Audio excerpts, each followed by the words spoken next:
Assalamualaikum warahmatullahi wabarakatuh dan selamat pagi.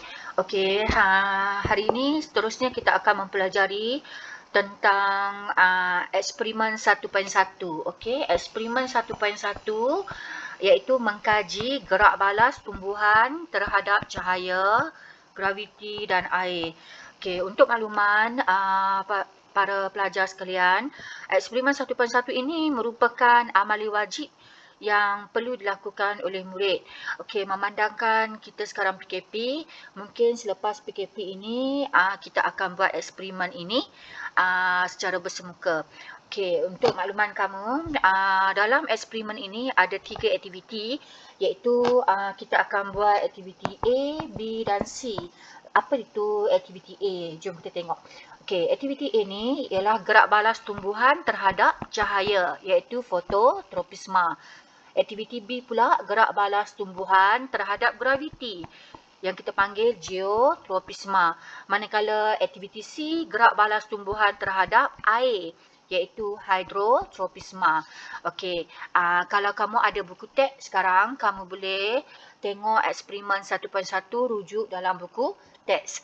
Sebab selepas ini kamu perlu menulis laporan eksperimen dengan tertib yang betul, dengan kemas dan baik. Okey, eksperimen 1.1 ini. Okey, kita mendalami satu persatu dulu untuk aktiviti A. Okey, aktiviti A ialah gerak balas tumbuhan terhadap cahaya atau fototropisma. Okey, dalam eksperimen ini apakah tujuannya? Okey, tujuan dia mengkaji gerak balas tumbuhan terhadap cahaya. Penyataan masalah, bahagian tumbuhan yang manakah bergerak balas terhadap cahaya? Okey, ini adalah penyataan masalah. Bahagian tumbuhan yang manakah bergerak balas terhadap cahaya? Okey, kalau cikgu lukis pokok, okey, kamu akan lihat, okey, bahagian manakah pada tumbuhan ini yang akan bergerak balas pada cahaya matahari. Okey, secara pengetahuan sedia maklum kamu, sedia ada kamu, of course, pucuk yang akan bergerak balas kepada cahaya matahari. Okey, ini adalah pengetahuan sedia ada kamu. Okey, jadi kamu boleh buat hipotesis. Okey, hipotesis ini ialah satu andaian logik. Dalam eksperimen ni, apa yang kamu andaikan yang logik, okey, yang betul. So, kamu boleh tulis pucuk tumbuhan tumbuh ke arah cahaya. Okey, kamu buat hipotesis bahawa pucuk tumbuhan tumbuh ke arah cahaya. Ini adalah hipotesis. Okey, dalam eksperimen kamu perlu tulis hipotesis. Sebab selepas ini di akhir eksperimen iaitu kesimpulan, kamu akan menulis sama ada hipotesis kamu diterima atau ditolak. Iaitu hipotesis yang kamu tulis tadi, pucuk tumbuhan tumbuh ke arah cahaya. Jadi selepas eksperimen, dah selesai eksperimen, kamu tengok adakah hipotesis kamu ni betul ataupun tak betul. Okey. Okey, seterusnya selepas tujuan penyataan masalah hipotesis, kamu boleh tulis pemboleh ubah. Okey. Sedia maklum bahawa pemboleh ubah ada 3, iaitu dimanipulasikan, bergerak balas dan dimalar. Okey, kita tengok satu-satu. Pemboleh ubah dimanipulasi. Apa pemboleh ubah dimanipulasi dalam eksperimen ini? Okey, dalam eksperimen ini apa pemboleh ubah yang kita ubah-ubah? Kita manipulate dia. Dalam ketiga-tiga ni kamu nampak apa yang kamu ubah-ubah dalam eksperimen ini? Kamu boleh nampak, okey, kamu boleh nampak bahawa yang perbezaan ketiga-tiga ni ialah kedudukan sumber cahaya. Dalam kotak A, sumber cahayanya sebelah kiri. Manakala dalam kotak B, sumber cahayanya datang daripada atas. Dalam kotak C pula, sumber cahaya daripada belah kanan. So, dimanipulasi, pemboleh ubah manipulasi ialah arah cahaya terhadap pucuk anak benih. Seterusnya, pemboleh ubah bergerak balas. Apa itu pemboleh ubah bergerak balas? Iaitu pemboleh ubah yang kamu nak tengok eksperimen selepas eksperimen yang kamu jalankan, apa yang kamu nak kaji? Apa yang kamu nak tengok selepas eksperimen ini? Okey, so arah pertumbuhan pucuk kamu nak tengok eksperimen selepas eksperimen ini. Seterusnya, pemboleh ubah dimalar. Pemboleh ubah dimalar ni maksudnya yang konsisten, yang tetap. Dalam ketiga-tiga eksperimen ni, apa yang kamu nampak yang tetap, sama. Okey, so daripada sini kita boleh nampak bahawa anak benih ni sama. Okey, sama jenis. Okey, so kat sini kita boleh tulis anak benih yang sama jenis dengan ketinggian yang sama. Okey, itu adalah pembalik ubah dimalarkan. Okey, seterusnya kita tengok bahan. Kamu tengok sini iaitu anak benih kacang hijau, tanah dan 3 buah kotak. Radas 3 beaker. Okey, seterusnya kamu boleh tulis prosedur. Okey, prosedur. Sama ada dekat prosedur ni kamu nak lukis gambar dulu ataupun kamu tulis ayat prosedur dulu 1, 2, 3, 4 kemudian lukis gambar, is up to you, terpulang boleh. Okey, tak ada masalah. Okey, dalam buku teks ini dia melukis gambar rajah dahulu kemudian diikuti dengan ayat prosedur.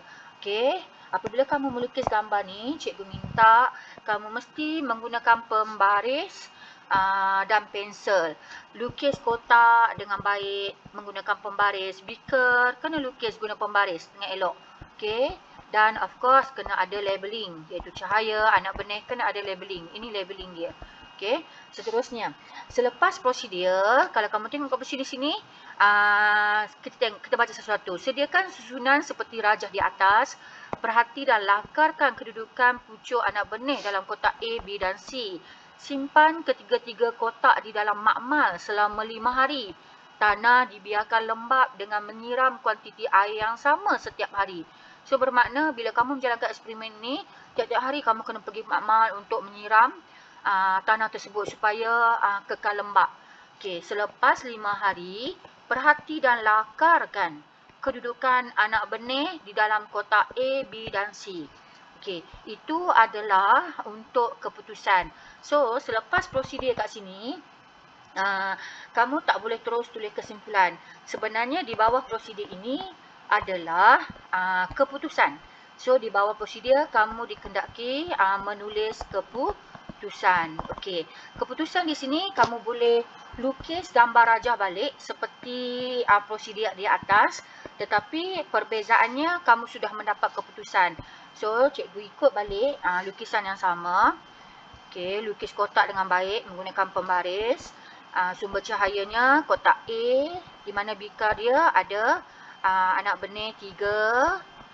Okey, yang mana kamu tengok arah pertumbuhan pucuk. Jadi lagu mana? Selepas 5 hari. So, selepas 5 hari, kamu pun boleh andaikan bahawa selepas 5 hari sudah tentu pucuk dia akan pergi menghala ke arah cahaya. Okey, sebab cahaya ke sana. So, kamu boleh lukis macam itulah. Selepas 5 hari, kedudukan anak benih dia seperti itu. Okey, ini adalah untuk kotak A. Kotak B pula, sumber cahaya adalah daripada atas. So, bagaimanakah kedudukan anak benih selepas 5 hari? Ini cikgu nak kamu lukis sendiri. Kamu kaji dalam buku rujukan sains. Tolong tengok bagaimana arah pertumbuhan anak benih pada kotak B dan seterusnya pada kotak C. Kotak C sumber cahayanya datang daripada belah kanan kan. Okey, so cikgu nak tengok bagaimana keputusan yang kamu lukiskan nanti di dalam laporan eksperimen. Ini adalah keputusan. Okey, gambar rajah keputusan. Okey, seterusnya selepas keputusan masih belum lagi kesimpulan. Belum lagi. Kesimpulan adalah terakhir. So, gantikan soalan ini dengan perbincangan. Okey, perbincangan. Bermakna selepas di bawah keputusan adalah perbincangan. Perbincangan. Okey, bagaimana kamu nak menulis perbincangan ini? Kamu boleh ambil dalam buku teks ini iaitu bahagian soalan nombor 1. Apakah rangsangan yang digunakan? Okey, dalam eksperimen ini, rangsangan. So, kamu boleh salin balik ayat. Rangsangan yang digunakan dalam eksperimen ini, tulis di sini. Perbincangan ini bermakna rangsangan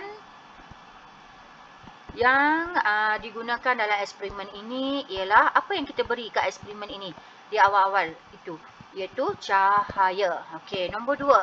So, soalan ini adalah sebagai petunjuk untuk kamu menulis perbincangan. Nombor 2 pula, nyatakan bahagian tumbuhan yang bergerak balas terhadap rangsangan. So, bahagian tumbuhan, kamu boleh tulis bahagian tumbuhan yang bergerak balas pada pada rangsangan ini ialah pucuk. Okey, bahagian tumbuhan. Okey, pucuk yang akan bergerak balas.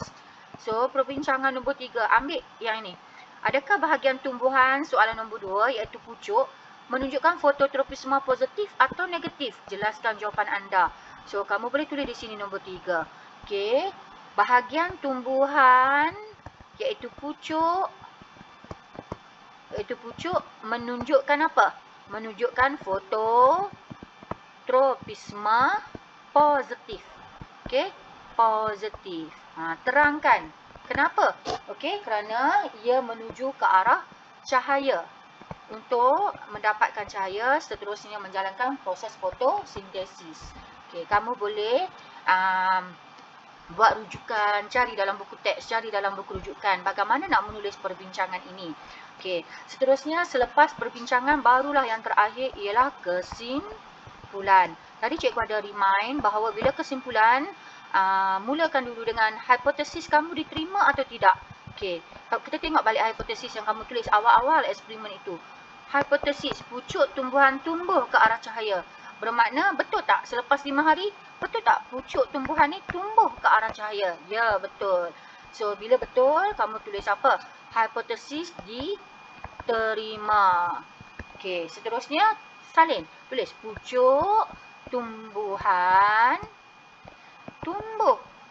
Tumbuh ke arah cahaya. Cahaya. Okey, iaitu menunjukkan